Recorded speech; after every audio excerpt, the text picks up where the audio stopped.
Au sud de l'Afrique, une cité de pierre défie les préjugés coloniaux. Au milieu des collines sèches et des plaines sauvages, des murs gigantesques surgissent du sol. Des blocs de pierre parfaitement empilés, sans ciment, sans mortier. Pendant des siècles, ces ruines ont posé une question dérangeante.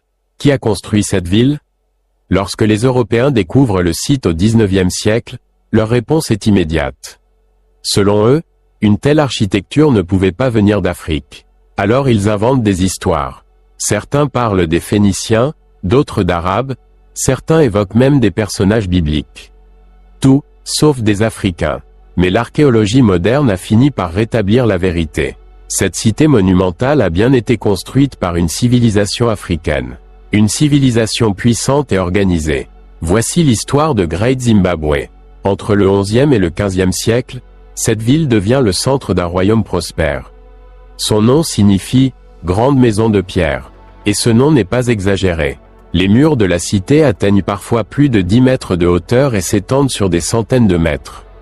Les blocs de granit sont taillés et empilés avec une précision remarquable, uniquement grâce au génie des bâtisseurs.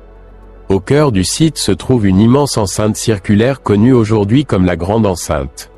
Cette structure impressionnante montre le niveau avancé d'architecture et d'organisation de cette civilisation.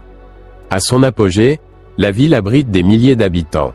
Les élites vivent sur la colline fortifiée tandis que les artisans et les commerçants occupent les zones autour de la ville.